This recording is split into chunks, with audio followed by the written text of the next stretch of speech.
Sakura was the first to notice it, though for a moment she thought it was tiredness. The literature teacher, with his chalk and rain voice, repeated exactly the same sentence 3 days in a row. Not a similar one. The same one, with the same pause on the same syllable. When Sakura looked up, he smiled as if he had been watching her too. The next to grow uneasy was Chaiwon. She asked Yoonjin a simple question during the break, something as small as whether she wanted coffee. Yoonjin took far too long to answer. Not because she was hesitating, but because she seemed to be listening to a distant command, a voice no one else could hear. In the end she replied with the naturalness of a perfect actress, and that made it even more unsettling.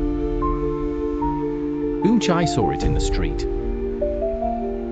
Strangers turned their heads towards her at the same time, as though an invisible thread were tugging at their necks. No smiles, no human gesture, only that synchronized movement. Clean, impossible. Eunchai quickened her pace, but the reflections in the shop windows followed her with the same cold obedience. Kazuha mocked her own fear at first. She said they were being absurd, that the neighborhood, the school, the whole city had always been strange. But when she turned a corner she found, written in black letters on the back of a sign, a message that should not have been there. Don't act differently. From that moment on, the others began to see the signs. On the rim of a glass. Inside a lift. Beneath the park bench. They'll notice. You're the one who's slipping. Each sentence seemed spoken by an unknown hand, always at just the right distance for no one else to find it.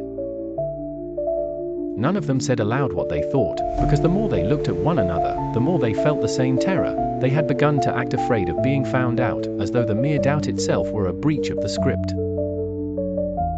Winter was the last to pretend to be calm. That was her talent, smiling when the air turned to knives. She gathered the 5 of them in an empty building, a place where the lights buzzed like dying insects and the floor returned their footsteps with an echo far too obedient. There, on a door with no number, they found a key none of them remembered ever seeing before. Behind it was the room. Screens from wall to wall.